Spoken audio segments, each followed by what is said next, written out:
Hey everyone, welcome back to the Wealth Preservation Podcast. I am Mark Seither, joined again by Lane Kawaoka and my partner in crime, not crime, we do everything legally, Josh Saunders. Josh, how's it going? Good, man. How's everybody doing today? Lane, we're super excited to have you on the show. Thanks for being here.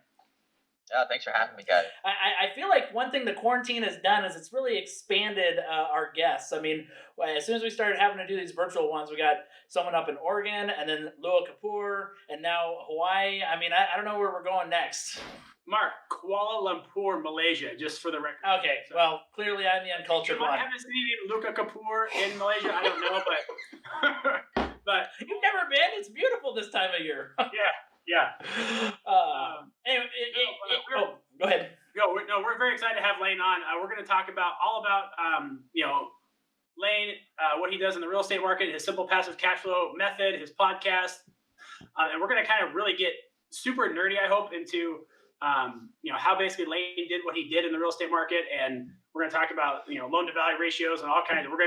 Lane has promised us he's going to get nerdy and technical, so I hope everybody has. If you're driving, please don't get out a notebook and pad and paper. But if you're sitting at home and listening to this, get out your pad and paper or pen and paper, and get ready to take some notes. So I think it'd be good stuff. Yeah, and if you didn't hear our first episode with Lane, go back. He tells his story of how he was, he's got a master's degree. He was on the linear path.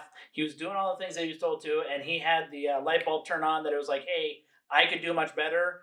And now we're going to get into how he did much better for himself. So, Lane, welcome back to the show. Yeah, let's get into it, guys. All right. How we can get people financially free. Absolutely. That's good stuff. So Lane, let's talk about just simple passive cash flow and kind of how did you develop that system and, kind of recap how you started and what was kind of that first real estate deal that you did? Yeah, so the first real estate deal I did was sort of accidental. I bought it as a place to live. And obviously, as we talked in the last show, I'm not a big believer of buying a place to live, especially if you live in a prime market like Seattle, all of California, New York, Boston, Hawaii, where the rent to value ratios don't make sense. But I bought that first property, started renting it out, and that was the start of my journey into simple passive cash flow, where I just continually pick up assets that produce more cash flow. Eventually, I quit my day job as an engineer, and then off to bigger things.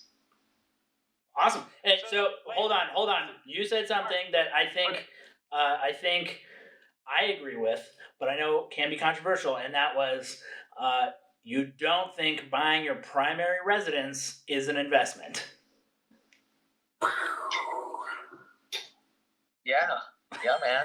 I mean, your parents did it. It worked for them, but it also took them damn near 40, 50 years to finally get to $1 million net worth. Right. And that's if they got there. That's the thing. It's just like if you look at how much money you dump into the home. I mean, it's not making you money, and hopefully you sell it at a good time. I mean, that's so you can't really count on it as an investment. Right, and you can't really eat the cash flow there's no cash flow coming from your primary residence. No. I'm all about buying multiple streams of income so that these streams of income I can eat today. I don't have to wait until I'm like 60 or 70 years old to get at it. Mm-hmm. Which to me, it sounds like out of this world, but to me, there's nothing more prudent than creating multiple streams of passive income, mini pensions today. I like that term, mini pension. Yeah. I really like that. Yeah. That's so let's go back to that term that you used. I think you used the term with rent to value and why that doesn't make sense. You kind of nerd out on that a little bit and kind of dive down into that, what that means and kind of how you calculate that. Yeah, so the rent to value ratio is like a really quick and dirty way of figuring out if a property will be a good rental property and that it will cash flow. So we don't buy anything that's under 1% rent to value ratio. And how do you calculate this? You take the monthly rent and you divide it by the purchase price. Okay. So a lot of the properties that we buy are, they rent for $1,000 and you can buy it for $100,000. And for a lot of people, your head probably might have exploded if you live on the West Coast. They're like, I can't buy $100,000 house. Wait, you're buying garages? But most people in America live in $60,000 to $150,000 houses, 3 bedrooms, 2 bath. It's probably bigger than what you have at home. Yeah. Right? Most of America, we're talking about places in the South, and these are more secondary markets. So not the cool places to live, But places like Birmingham, Atlanta, Indianapolis, Kansas City, Memphis, Little Rock, like places like that, good places, Jacksonville, Florida, Orlando, places like this where you could still pick up good properties that the numbers work. Again, 1% rent to value ratio. So like in Seattle or California, you'll be lucky to find anything that's $400,000, $500,000 purchase price that will rent for $2,000, $2,500. So if you go 2,000 divided by 400,000, that's 0.5%. That's no bueno. That's not going to work. Don't. I wouldn't even look at it. Right? That's for the birds. Lane says, "Get out of here." Yeah. Get out. I mean, it's cool. But unfortunately, that's how most unsophisticated investors invest. They invest on appreciation. They're hoping that the property value is going to go up. Now, I'll say, like a lot of these places like California, Hawaii, the property values will probably be going up. But, it goes up and down, and I want the sure thing. I want cash flow. I want capital preservation. Okay. So how did you kind of come to that thought in your real estate investing? I mean, were you always like that, or were you kind of, hey, I'm going to buy, hope this thing goes up by 20% and unload it, or were you always just hey, I'm going to buy and do the simple passive cash flow thing? Yeah, I mean, the first thing was like, all right, begin with the end in mind. When you're going to retire, you're going to need what? Streams of income, right? We're all in this, I think a big misnomer is that we're all taught to believe of this accumulation theory. You build up a big chunk of money in your retirement fund. It's maybe $2-4 million. You live off of it for the rest of your life. But really what you need is cash flow, right? Yep. So that's reason one. Reason two is my goal in the beginning was to quit my day job that I didn't like. And we talked all about that in the last episode.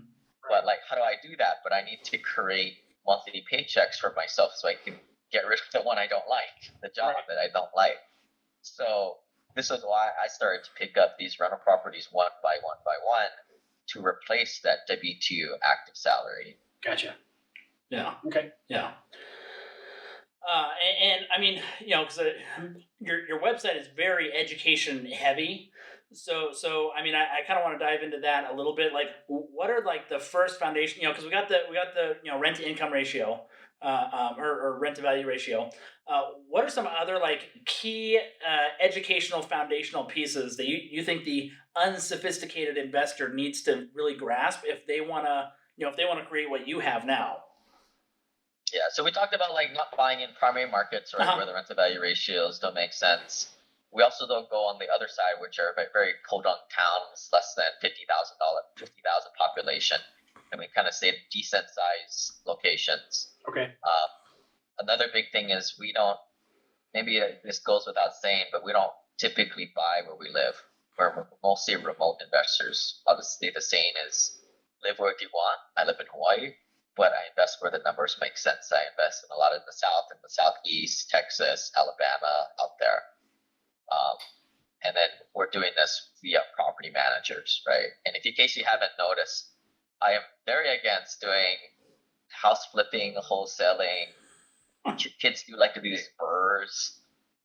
That's when you don't have money. Like most of my guys, we have pretty good salaries from our day jobs, and we invest passively because our highest and best uses of the day job, but we want to optimize tax strategies and then get the cash flow from these type of investments. Gotcha. The next big thing that people need to understand is, we're not buying at the top of the market in terms of like luxury, nice houses, nice apartments, which we call as A class. And we're not in the low end, the C and the D class. We're kind of in the middle, the sweet spot between B minus, B type, right? So these are the areas. These aren't going to be the best school districts, right? But they're not going to be where there's violent crime nearby. Gotcha. I wouldn't want to be hanging out here at night. A lot of places we are, but in the daytime it's totally fine, right? But this is where this is the sweet spot between the best returns. Okay. So how did it take you to kind of formulate and put that around? Did you learn that over time, or did you listen to another podcast and kind of figured it out? Did you have some D-rated rental property that turned out to be a meth lab? I mean, what was the stay away from that. All of the above, right? Like the 70-20-10 principle is 10% is you just devour a whole bunch of books and podcasts. Great book is Millionaire Real Estate Investor by Gary Keller. A few podcasts, but that's only 10% of it, right? The other 20% is getting your peer group around you to kind of calibrate all these things you're hearing academically. 70% is just doing it, right? Yeah. Figuring out and that's where you start to blend your own investment philosophy into this. But as I try and distill in simplepassivecashflow.com, a lot of these secrets of the wealthy are very simple concepts, and there's really no reason to go off doing something totally different, like short-term rentals, as we were kind of talking about. I stay away from that stuff, and people see why. Stick to workforce housing, B class in secondary and tertiary markets. That's the name of the game, and try and avoid blue states, right? Because they have bad landlord laws. Yeah, and some you said there too that I think is because we talked about people generally having a lack of execution, right, in our last episode, and that 70-20-10 kind of illustrates that, where it's like, hey, 10% is learning, 20% is getting your people together, but 70%, the bulk of it is you executing and doing it. Like you have, I think it's easy for people to say, as soon as I read all of the books, then I'll move forward. And it's like, no, you should get in there and start working with your hands. Start doing it. Right. I mean, people read a lot of books because they're subconsciously going after the reward of like making progress and growth. It's kind of taking stuff from like Tony Robbins, right? This is what drives people. This is how people get off. But unfortunately, most people, they fill up on shelf help. Right. They just read a whole bunch of books and never do anything. They never take action. They never execute. And they get the 20%, which is the peer group, and the 70% are just executing and doing it and learning by making mistakes. Yeah. But like another example, like I have a little incubator group who are buying their first rental properties. I try and push them to, all right, now you pick the zip code, you pick the market, all right, and you're looking at properties, awesome, right? Like this is a lot better than what most people are doing, where they're just like reading a bunch of podcasts and stuff like that. These guys are actually putting it into my spreadsheet, which people can download for free. It's on my website. They're putting the address, they're putting trying to figure out the expenses, line items for like taxes, repairs, maintenance, CapEx. They're doing that. And I'm like, all right, now you guys have to go and meet and build relationships with people on the ground so that you can verify that the property is a good property. And this is like where you got to push people to kind of take that next step. Mm-hmm. Right. Yeah. Why do you think there is that that mental block of doing that, or that block of doing it, taking that? Is that because that's when you're like, might as well actually some money on the line or some skin in the game, and the failure might come, or what do you think causes that? I mean, it's fear, right? I mean, money fear, then fear of looking stupid in front of their peers. Okay. A lot of people, and it's just like maybe not enough motivation. I mean, a lot of my doctor, dentist, high net worth clients do this, but a heck of a lot of them don't, right? Like they have enough money to have the house and car and the lifestyle that they want. There really is no reason to kind of go off the beaten path. I mean, I think this is why engineers do this so much. It's not because engineers are good at math and can think logically in terms of numbers, but engineers are broke, right? They're the lowest paid profession out there, in my opinion, Right. And they need to do this. Yeah, absolutely. Well, and also, on a tangential side note, there's also a couple countries like China and India that are literally making engineers by like the truckload every day, doing the same thing that you already do over here. Yeah. And some people get offended when I say that, right? Oh, you're talking about, guys making $100,000 a year are broke. And I'm like, yeah, I get the whole 1%, we're the top percent of the world population. But like, unless you get yourself up to $1 million net worth, you gotta get after it. You have to create your family legacy. Right? Right. Yeah. Yeah. Yeah. So let's kind of go back and talk about. So what was your first house that you bought? That first one that you bought. You kind of talked about was that it was the single family house, the house that you thought you were going to live in, right? And you're like, well, this doesn't make any sense. It's better to live off the company credit card and travel and rent this bad boy out, right? Yeah, it was stupid. This property, right? It was an A-class rental in a primary market in Seattle. everything that you're not supposed to do, Okay. right?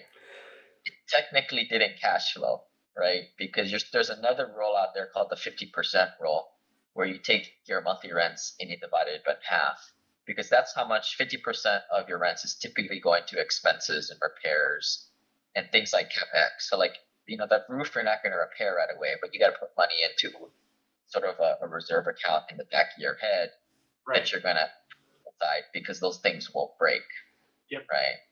And that's why when I go into a deal, that's why we want that 1% rent to value ratio, so that when 50% of the rents of the income goes to paying expenses, we still cash flow. Gotcha. Right? Yeah. Yep. So again, that first property rented for $2,200 a month.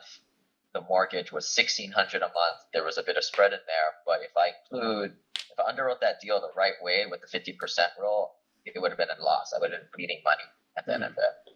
Yeah. So let's dive into that real quick, because I think it's a basic concept, right? The 50% rule. But let's dive down a little bit deeper and just, what do you tell your, the people you help with getting into real estate? Like, what do you tell them to prepare for, to plan for? Like, what is that 50% all going to go cover?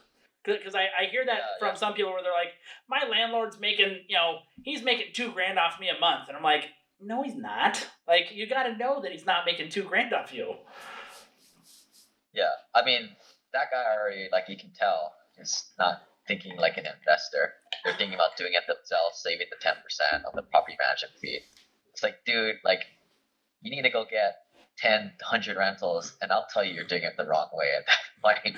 Like, you gotta pay people so you can scale, right? But like, kind of get down and back to your question. Like, if you bring in $1,000 of rent, I got my 10 fingers here representing $100 each. This is how it's going to happen. You're going to pay some repairs, 10%. You're going to pay your property manager 10%. You're going to have to put some money away for, vacancy, because you will have that, and your lease up fees. That's another 10, and then you're probably going to have to put another $100 at least, like, as a reserve account for the roof going bad, something big, right? That's going to happen. Appliances, and then you're left up with this. And then you pay your mortgage, which on this scale is probably about $400. So that's where you're left with $200. And that is your buffer, right? Biggest mistake people are like, oh, I'm making $1,000, my mortgage is $400, I'm making $600. No way. That's not how you do it. That's not how you underwrite the right way. Mm-hmm. It's really this, $200, which doesn't seem like a lot, but you want to be conservative so that you come out ahead at the end of the day. Yeah. Yeah. So we were kind of talking on the first episode about, how nothing ever really happens overnight. So you bought that first property, and then how long was it before you bought the second one? So the next property, I still didn't get in my head. I still was buying in Seattle. And then, so it took me a couple more years to buy the next one. Did it have a jacuzzi? No, I was going the right direction, right? Like, it wasn't as a nice place.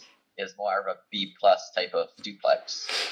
Okay. I think it was like $250,000, and the rents were $2,000 a month. So, but still not the 1% rent to value ratio, but it got closer. There was more of an investment for it. And again, most investors, they want a pretty property in a fiscal district. Say, dude, that's not gonna happen. Like, that's not gonna happen, right? Yeah. Yeah, probably a good rule of thumb. Like, if you're buying a rental, don't buy it based on the fact that you would want to live there.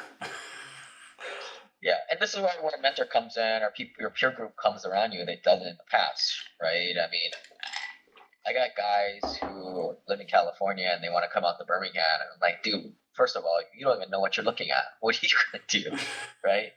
Right. Build the team around you to make the right decisions, because sometimes you're the worst person. You're driving the car, but you're probably not the best driver. So we're unpacking a lot here, and I have a couple things on my head. I'll probably forget most of them, but real quick, let's dive into that peer group, right? So who do you like? Who's the peer group team? Like, who do you tell people to surround themselves by? So other investors who have done it before, right? Okay. Which can be tough, because they tell you to go to local RIA groups or online, but typically what you find in free networking groups are broke people, right? Not passive investors that have 30 grand saved up to buy their first rental property. Mhm. So I will actually go out on a limb and say those are some of the worst places to go. Because here you'll find guys flipping houses, wholesaling deals, wheeling and dealing, right? The LinkedIn entrepreneurs, like you're saying, right? Like these aren't your peer group that you're trying to find, right? Like when I had 11 rental properties, I thought I was super cool. But then I started to join different higher level masterminds that I had to pay to get a part of. But here I found the peer group of other doctors, lawyers, engineers, 10, 20 years older than myself. And then that was where I realized how the wealthy do things. So that was important to me. But in the beginning, I just took all the free stuff like podcasts, books. I didn't have too much of a peer network back then, which is probably why it took me so long to progress to 11 rental properties myself.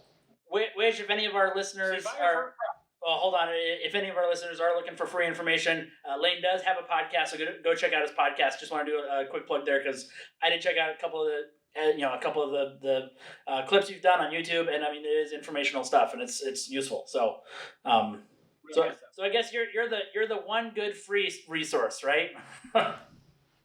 Yeah, I mean, take all the free stuff you can, right? I mean, let's be honest, very few people are going to take this information, do anything with it, right? But you have to ask yourself, we all know what's going to happen if you keep investing the same way, going to your day job. It's going to take 40, 50 years, and hopefully you have enough. If the government doesn't just take all your money in taxes at the end, right? Because they basically have a lien on all your retirement accounts, right? Yep. They do, absolutely. Well, on that, there's actually talk of that, not to get so tight tangent, but that they're coming for the $4 year dollars. But anyway, that's a whole other conversation. Yeah. On that light, though. So when you bought your first house, you bought your second house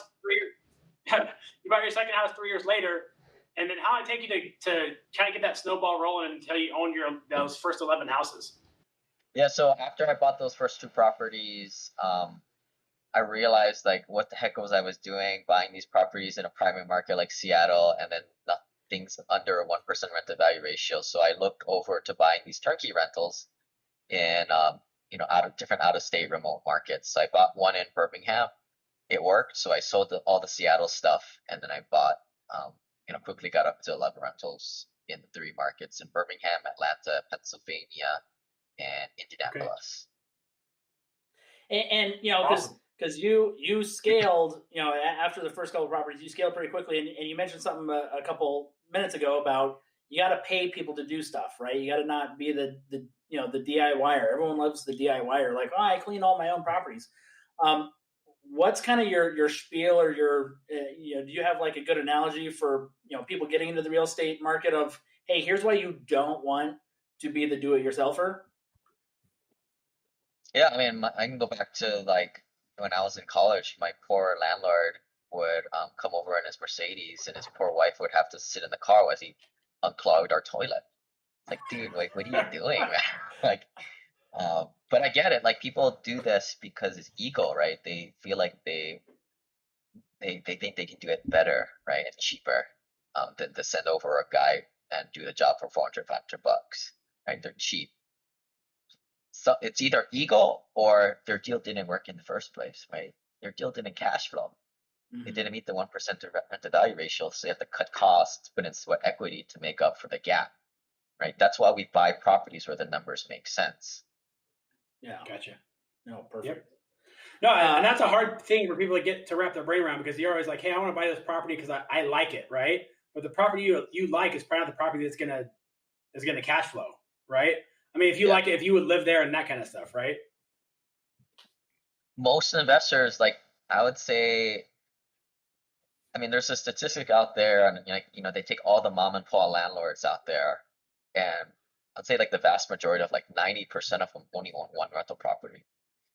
Okay. Doing it wrong, right? Yeah, right. You only have one rental property, doing it wrong, right? There's no reason why you cannot buy multiple and quickly scale up from there. There's really no reason. Some people say, well, I want to pay it off, do it that way. No, you don't want to pay them off. You want to grab as much debt as possible. I mean, right now we're locking up debt at like 2.6%. It's crazy. And when they inflate the money supply, you don't want to have paid off properties. And from a Right. liability standpoint, again, none of us are CPAs or lawyers here. I don't want paid off properties. If everybody knows where to sue me, I want all my properties encumbered with debt. But the other side of that is I want it to be cash flowing every month. Yeah. Right. So let's drive down into that a little bit, because there are some differing opinions on debt, right? And debt on households. And some people are like, hey, pay it off as soon as possible. Some people are like, drag that puppy out as long as you can. From your investment experience, where's your philosophy lie on just how much debt you should carry? Should you pay it off early? I mean, you kind of gave us a glimpse, but just elaborate a little bit. Yeah, so sophisticated investors look at how their net worth is growing, and that usually means taking on more debt. But they watch their cash flow. The cash flow is oxygen. If you lose oxygen, you die, right? So you have to monitor both those. We don't care about interest rate or how much debt we have. We don't look at that. That's what would you say, the birds care about that stuff, right? My parents cared about like how much debt they have and how much interest rates are. We don't care. The net worth, the cash flow kind of determines is more of an important indicator than what your interest rate is. Mm-hmm. Again, this is the whole flip side of how the wealthy look at things. But if you don't believe me, I wrote an article in Forbes that you can check out, simplepassivecashflow.com/Forbes, and you can read all about my whole topic of debt, right? And look, I think we said in the last one, don't take financial advice from people who are not financially free. Mm-hmm. Right. Yeah. Yeah. Yeah. No, absolutely. Don't take financial advice from broke people. Yeah, that's totally true. The plumber with a good stock tip is probably not the best guy to take financial advice from. I mean, look how a lot of parents do it, right? Or like kind of good model citizens. They buy a house, they pay it off. The house kind of just lamely goes up with the pace of inflation, right? And their net worth is decent, right? But you do the math, the numbers don't lie. Do the math. If you use prudent debt, and then you're cash flowing it in case anything bad happens, you still cash flow it and you hold on to the asset. That's what it's all about, right? So it's not really like, I think some people who kind of read into this a little bit, they're like, well, what's the right LTV? It's like, no, there's not really an LTV thing. Look at your cash flow, right? Take as much LTV as you can by you having that healthy buffer in cash flow. And we kind of walk through the example, right, as I break it down, the 50% rule, that type of stuff. But, I always want to maximize the amount of debt so that I have a minimum certain amount of cash flow. And I would say a couple $100 per property. And that's after you underwrite the right way with your CapEx, your vacancy, repairs, etc. Gotcha. Absolutely. Now so, you're Mark. Go ahead, Mark, I want So on the bank debt or borrowing money, so where are you encouraging people to go out and get these loans? Are they going to their local bank? Are they shopping around? Are they building relationships with a banker, a private banker? I mean, or is it some combination of all that? How are you financing these properties, and what do you recommend for people starting out how to do that? Yeah, so when they're buying their own single-family home, non-owner occupied rentals, it's all Fannie Mae, Freddie Mac debt. You can go to anywhere and get it. Bank of America, Chase. It's all the same. They're all government backed. And they'll have to go through the box of the Fannie Mae, Freddie Mac. So you can go to any joker and get these loans. Gotcha. I would layer on top of that, I would not go to a big bank because these guys don't know what the heck they're doing. It's like McDonald's, right? They have instruction manuals for these guys. It's just like the big box financial planner. It's just some, kid, and they're just looking from their menu and selling it to you. And typically to pay for these big, look at these big banks. Like, how else do you pay for all these big buildings and fancy staff? Well, you have cheaper labor, so that's why you're not working with somebody who has a brain or has a pretty good one. And then you're also paying for all this building, so you're probably going to have to pay more fees. Again, like this is where your network comes in because you're going to only work with people that have done business and done good business with people who have done this in the past. So lending brokers are one of them. I have a couple guys, people need referrals that I always send my guys to that, in all 50 states are licensed and stuff like that. But, you need a lending broker who understands, this dude's not buying a rental property where they live and they're not living in it. And it's in this state that this person never been to. Yeah. Right. It's not too hard to massage that profile, but some dude who just 99% of the time who just is doing a loan for somebody's primary residence at a big bank ain't gonna be able to do that. Right. Gotcha. They're gonna say they are, but once you get through 45 days into the transaction, good luck, man. Right. Yeah. No, totally. Yep. No, absolutely. Yeah. And you know, because your website is very, you know, information focused, and you have like, you know, e-courses and you have programs, right? So I guess like let's dive into that a little bit. Like, what are some of the just macro categories of some of the courses you have on your website that are available for people to go check out, and go start, you know, basically learning how to replicate what you do. Yeah, so initially when I started doing this stuff, I created a passive investor e-course, which is everything under sun and a lot of these kind of these secrets of the wealthy. But it was too much information. People got overwhelmed. So I started to break it up. Now I have like the remote investors, more specific about buying your first rental property. Um, Now I got the syndication e-course for more passive investors and accredited investors to invest passively into syndication deals and private placements. And then I also got like a fun course, which is on trade lines and stuff like that. Nice little way to play some small ball, make it extra 5-10 grand a year using your credit cards, stuff like that. Yeah. But you know, the e-courses are just one part of it, right? That's like your base level knowledge. The bigger part of it is your network and the relationships and the referrals, right? That's Yeah. something that is Yeah. very hard to replace. Right. So I want to jump back into some of the, you did your first house, your second house, and now you hit 11. And then when were you like, okay, you know, when did you start doing more of the bigger multifamily? How did that thought process come around? Was it just research and time, or you're like, hey, this is what I like to do? Kind of how did that change a little bit? Yeah, so you know, when I got to 11 rental properties, I was having an eviction or two every year and some kind of big catastrophe that happened every quarter. You know, Right. catastrophe, I'm like, you know, $400 or $500. This thing flooded, or this tree fell down.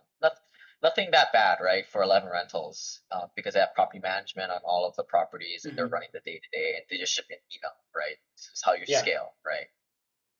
But all that for 11 rentals at a few $100 of cash flow per property, that's what, $3,000 a month, which is awesome, right? When I first started, I would have dreamed to have an extra paycheck coming in every month on top Right. of my W-2 salary. But let's be honest, who can like survive on $3,000 and quit their day job? I can't. I'm gonna Right. need Yeah. 20 or 30 of these houses. You start Yeah. to get what we That call Omaha nanny beer made doesn't out. pay for itself. Yeah, yeah, man, bigger, better things, right? Yeah. So like you you get to a point where you get Fannie Mae'd out. You can only get 10 loans into your name, your spouse's name, and it just becomes more of like 20 or 30 rentals. Now you're having eviction every other month, and some kind of big catastrophe every couple of weeks. Is unscalable. And then at that time, you know, a big misnomer for investors is like they never sell properties, which I don't believe you should do. You should always be leveraging your money the best way. So like when you buy a property, you're making like probably 20-30% on your money. But as you own it, your return goes down because your equity position goes up, right? Your return on equity is how much money you're making divided by how much money you have in the deal. So if the denominator is always getting bigger, your returns are always getting less.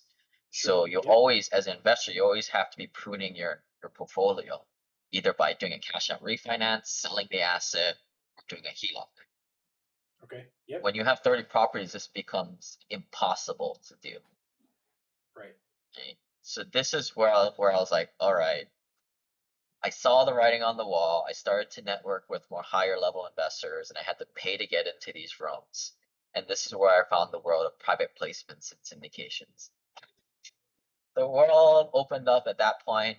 I realized that there are like high net worth accredited investors out there that were simply investing 50 grand into dozens of deals, getting diversification with different partners, different asset classes, different geographic areas.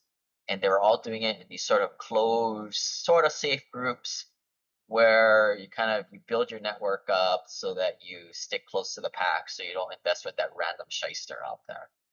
and the tax benefits were a lot stronger because in these larger deals they can support doing a cost segregation, which basically greatly expedites the depreciation schedule. So put a whole bunch of passive losses into my pocket, and this is where you open up another world of like real estate professional status, where you can take your passive losses to offset your W-2 income. But that's another thing. And then, all these other wealth strategies like infinite banking, land conservation easements. This is the country club. This is the cool kids club. This is what's unfair, right? Yeah. People are working out there, working their butts off. And the best advice they have is invest in a 401k or these other type of options, where that's not what the wealthy do. It's completely opposite. Yeah, and on the tax strategy side too, because I know in the first episode, I believe in the first episode, we mentioned like three main things of building wealth. I mean, the top two are protect your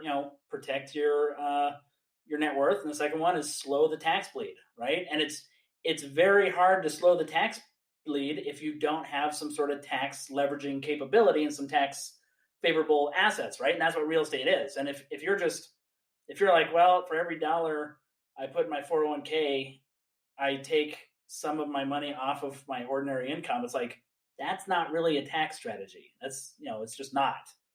Tax deferral. Yeah. Awesome. Yeah. So Lane, kind of, as you're doing that, when are you like, okay, this is a whole different world, and I just kind of found like the next thing, and that really started to blow your whole world up? And what was kind of the next steps as far as that went? So I eventually sold off all the rental properties. I still have 2 left. I'm trying to get rid of them. They're vacant. So if anybody wants to buy them, you can buy it from me. But yeah, I transitioned to be more of a passive investor. Where a lot of these deals, what's nice, a lot of investors like, is they don't put any of the loans in their name. The general partners are putting the loans in their name, so there's no debt in their name. And then they're LPs, passive investors, are not managing members, so it's very, very low liability. I would say a heck of a lot lower than, I'd say if you're in 10 deals as an LP, I would say that's probably less liability than the one little dinky single family home rental that you have. Yeah. So Lane, can you kind of just go and explain how does that syndication structure work, and kind of what are the basically the entities that run those, and how do those work? Go and kind of dive into that. Get as nerdy as you want to. Yeah, so the analogy I like to use a lot of times is like an airplane. So like in an airplane, you have the cockpit of where the general partners sit. These are the guys who fly the airplane. Or in a deal, they'll find the deal, they'll get the lending, in their name, they'll operate the deal, they'll get the investors and pay out investors. And then passive investors, LPs, will come in to coach, pay their money, and go to sleep, cash your checks. Okay. Right? Yeah. But they're going into multiple of these planes, right? And they're able to underwrite the individual asset. Sometimes you can have syndication deals just by this 200-unit apartment building or this development deal, or it can be more of a blind pool arrangement where the operators or the general partners are buying a pool of assets and saying, hey, this is our prospectus, this is our targets that we're trying to hit. So you can kind of do it a couple ways, but investors, what I'm trying to do personally is like trying to spread out my deals so that when the deals cash out, I get that taxable event. But because I have so much passive losses, I'm just constantly kicking this tax burden down the road forever. Yeah. Yeah. That analogy works really well because Josh is actually a certified. He's a pilot, and he's got a lot of pilot buddies. So that perfect. We're gonna blast that out to all of Josh's buddies. Absolutely. So, so what does a good syndication deal look like, and what does a bad one look like, right? So, kind of give the go. You can use extreme examples if you want to, but what do those look like? Sorry, what was that again? Cut out. No, what does a good or a bad syndication deal look like? I mean, I know you've heard of the guys with the general partners soaking up just a massive amount of the initial equity and investment, and they're bleeding it out on the backside. Like, what does a good deal look like, and what does a bad one look like? I mean, I think some unsophisticated investors will look at like what the splits are first, and they'll determine if they want to invest. But that just has nothing to do with anything. I mean, you got to look at the deal, right, and what assumptions are being used. My due diligence process is two parts. Like, first, it's the people. I don't invest with anybody unless I know, like, or trust with them, or somebody who I personally trust that has put money into their deal. Yeah. And that's why I lost money in my first syndication deal. I just invested off some random referral, and the guy was a shyster, right? Right. Yeah. I'm not gonna make that mistake today, Yeah. right? If I see a deal from somebody I don't know, I'm gonna look at my network to see if someone who knows that person personally. And if they don't, I just get rid of it. I don't look at it. Mhm. Yeah. There's That- too many good people doing good deals that I trust. That why get off the beaten path? In my opinion. Yeah. Do you think some of that's that, a like, great filter to have? when people go into, I think sometimes people try and be too greedy. They're like, oh, well, this deal, makes me another, 3 or 4%. So I'm going to go after that one when it might be shady. Instead of just being like, hey, I'm going to keep it simple. I'm going to hit my numbers. I'm going to, take the passive inflow. I'm going to get the tax benefits and just keep it rolling instead of just, usually when people get nailed is when they get greedy, right? That's usually where the big mistakes come. I'll tell you our method to setting like the splits level. We underwrite the deal responsibly to so that we meet or exceed our targets, and our target is usually to double investors' money in 5 or 6 years on a stabilized asset. Yeah. If the deal can support a bigger split for me as a GP, heck yeah, I'm gonna take it. Right?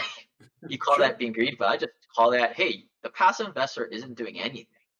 Sure. There's passive investors out there know, even though it's a small country club world, they know what the water line is, right? It's like what the price of gas is, what the price of a coffee is, what is out there.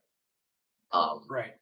The trouble is as my second part of my due diligence process is I want to underwrite the deal myself. I want to get the P&Ls, I want to get the rent rolls, and I want to put it into my analyzer and figure out, use my rent comps and what assumptions are. The big ones are like, what is the full economic occupancy? What are the rent increases every year, the escalators?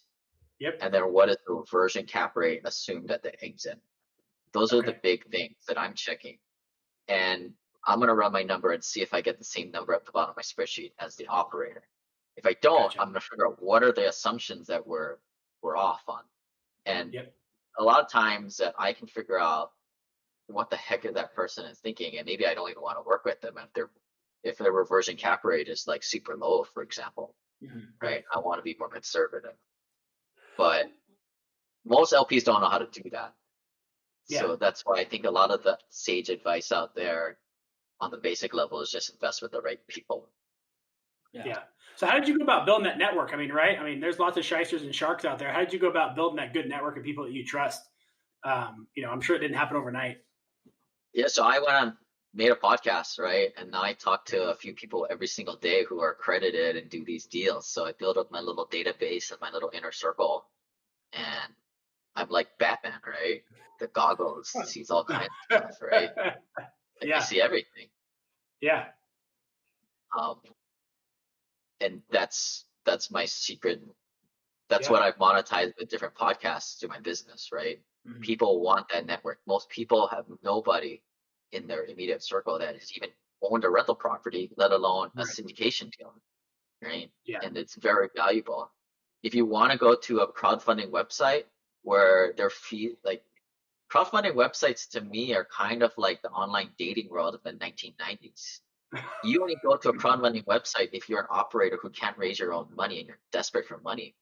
Right. Because I've tried to do it for some of our deals, but they charge you so much. Why would any operator want to do that? Right. Yeah. No, it totally makes sense. I want They're to eating up invest all. in people I know personally. Yeah.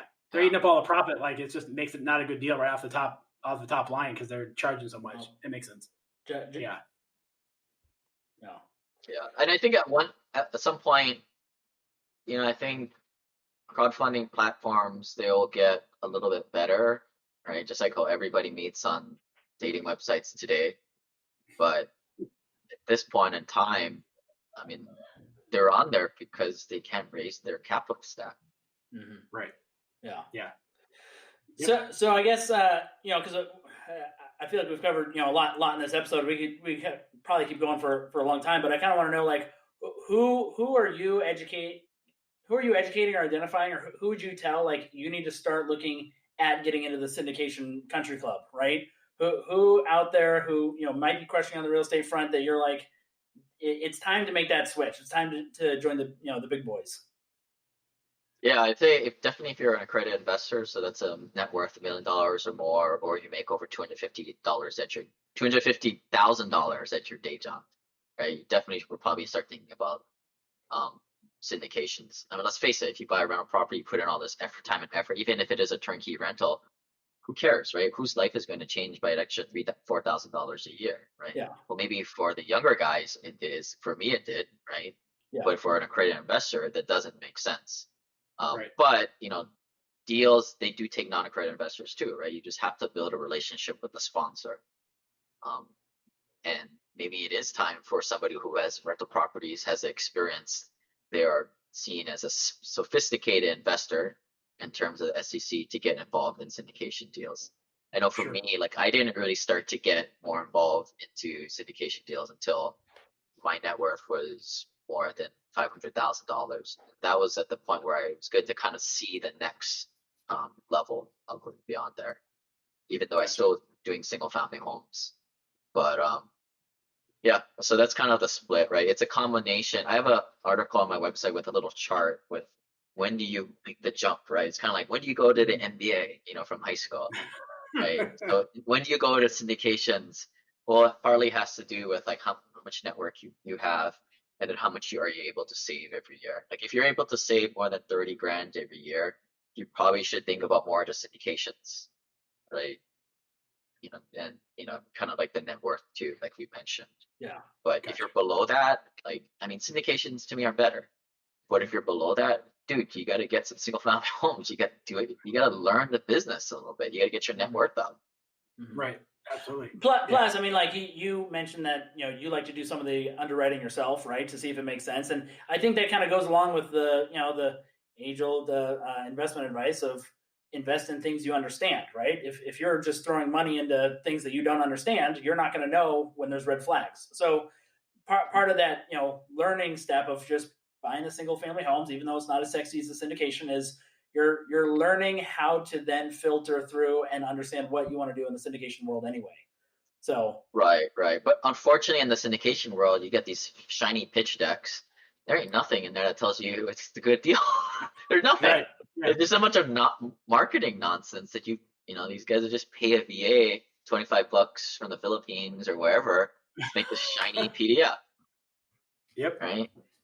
Again, this is a relationship-driven business. Your network is so important to have other passive accredited investors around you to figure out who are the real people out there, who are the real performers. Yeah. Yep. Absolutely. Well, sweet, Mark. You want to kind of wrap up the episode there, or Lane? Is there anything else you want to kind of dive into, or that you think the real estate investors listening should really pick up on? No, I mean, check out my podcast, simplepassivecashflow.com. I'd say the first dozen podcasts are all about turnkey rentals, how I used to do that. But then, I think people find it interesting how like my strategy was changing to be more of a accredited passive investor in the first 100 episodes. And then kind of nowadays I mostly talk about, high net worth strategies, family office type of stuff today. Gotcha. Yeah. Well, let's wrap up with the the quick speed round. Real quick, Lane, and thank you so much for being on the podcast because again, this is we think this is such a pinnacle point of financial planning in general. This is something everyone needs, and you're someone who was on a really good career path and decided to do this full time and are crushing it, right? So a lot to learn here. What are probably some of the misconceptions, just real quick, like one or two misconceptions people have about real estate investing that you think stop them from ever moving into real estate investments? This is a relationship business. You have to build relationships with people, whether it's buying your first single family home, you got your property manager, you got your broker. Most people today are unable to do that. Let's be honest, right? They want to go to a website, click a button, buy it, which is good, right? Because these barriers, what makes it best for the rest of us is not like you can just buy a $1 stock on Robinhood, right? And then also there's a barrier to entry. $100,000 house, you're gonna need 20 to 30 grand as a down payment. Very few dudes have that money, right? Again, the barrier to entries, right? And this is why we like large apartments, because very few dudes can go buy, amass $5 million to go buy a $20 million apartment building. Right. Mm-hmm. Yeah. So that kind of leads to the second question. Like, what is your kind of favorite real estate investing area right now? Is it multifamily, low income, mobile home parks? Obviously it's not the short term rental Class market A. that's gotten pressure lately. Yeah, or Class A in Seattle, right? That's your favorite. Yeah, workforce housing, Class B. I think something from the pandemic I'm kind of changing and getting away from is some of the Class C stuff, where the rents are like $700 to $800. Trying to get away from that type of stuff. Actually, we have some that are low at 600. So kind of getting away from that stuff. These guys don't have $500 in their bank accounts. So they get to maybe the B class and above tenants. Okay. In the beginning, we didn't have access to a lot of these nicer B plus, A minus assets, but now we do. So we're kind of swimming upstream that way, and it's just more stable. Yeah. You can make a lot of money in the Class C and D, but it's just from a squeezing the lemon type of thing. It's not worth it. Yeah. Well, is the juice worth the squeeze? Yeah. Well, the last two questions are not business related whatsoever. I did notice on your website you had a join the Avengers tab. Just curious, which Avenger are you? I like Fat Thor, man. That guy is cool. I wasn't too much into, he just takes his shirt off, he's super cool, and nice accent. But once he got fat, I could relate to him. He played some video games. He had a couple buddies, strange buddies he hung out with. Just hanging out with the weird dudes playing video games. I like Thor, but I like Fat Thor. Fat Thor. Yeah. Yes. That's awesome. I love it.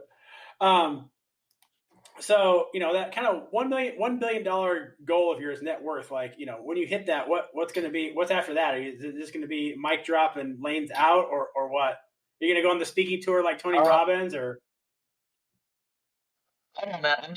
I don't really go off like a net worth goal. I'm more of like a cash flow type of thing.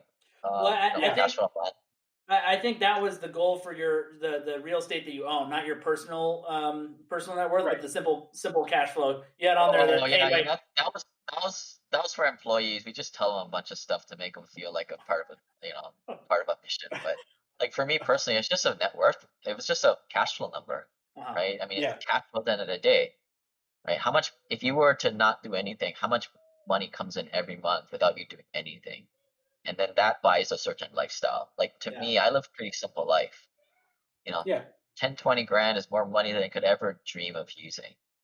But who knows? Maybe I might meet some friends that shows me some cool ways to spend money. But like that's for a lot of people, that's just what that buys financial freedom to do what they want, where they want, with whom they want. Yeah. So last super important question. I need to answer this one. How did you quit your day job? I just left one day. There was no meeting or anything like that. I just grabbed all my shit and left. I didn't want to explain it, right? Like, how do you explain this? Like, I've been investing in real estate. I quit in 2019. I've been investing in real estate for 10 years since 2009. I did it slowly but surely, and now I'm quitting, right? I don't have time to explain this to people. Right? Go listen to the podcast. Listen to like everything that we've been doing the last decade. Your cubicle probably still has your name on it. And they're probably like, he's gonna come back. I swear. Yeah. Has anybody seen Lane? I actually told them, like, the people I didn't know. I was like, just tell them like I had some family thing. People will understand that more. He didn't do the linear path of investing in like the normal stuff. And he bought these rental properties outside of the state, multiple of them. My God, you have more than 3 rentals. You better be careful around here. you don't want people to think that you're like not putting your full effort at work. Well, guess what, lady? I have like 1,000, right? Or whatever. Yeah. Right? That's how people think. They don't understand that you can do this, right? You're probably the only person I've heard who's been like, I was so successful that I was embarrassed, so I didn't even like tell anyone at work what was actually happening. I just left. Yeah, I think that's how I would do it, Lane. I'm a pretty subtle guy like that. I would just like, why is Josh carrying out most of his stuff out of his desk and he just walked out on a Thursday afternoon? He said, "See you tomorrow," too. He just got in a fight with the boss and he quit. Just left. Okay. Oh, that's awesome. But Well, cool. now I see like people like when I was at my day job, I realized how I was just wasting my time there. It's just life didn't start until you start to do your own thing and do things not because you have to. It's kind of like my first day not working my day job was like the first day of college. I can do anything I want, right? Yeah. Perfect. Well, awesome. So, Lane, how can people get a hold of you? What can they check out? Where would you recommend they go? Kind of walk us through all that stuff. Yes, if you guys are interested in syndications, check out my equity website, simplepassivecashflow.com/club, or my email is lane@simplepassivecashflow.com. And then, like I said, if you're a new investor getting your first single family home, check out the first dozen podcasts. They're pretty foundational, I think. Okay. But yeah, I mean, this stuff works. I mean, it takes a while, but it works, right? Most people who can save 20 grand a year from their day job probably can get financially free in under a decade. Yeah. Very cool. Awesome. Well, Mark, this was an awesome episode. Lane, thank you so much for taking the time out of your day, your busy day, to come and hang out with us. We really, really, really appreciate it. Hey, guys. Later, bud. Yeah, if you guys need any help, let me know. Will do, man. Thank you so much. It was awesome. Later, bud. Bye. Anyway, super awesome episode with Lane.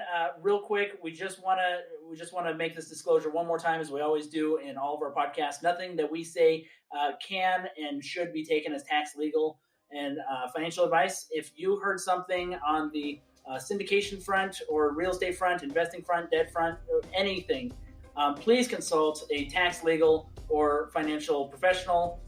Get some really good counsel. Everyone's situation is unique, and you want to make sure you're doing the right thing for you. So don't take what you heard here as gospel. Go see what is right for you and get some good counsel.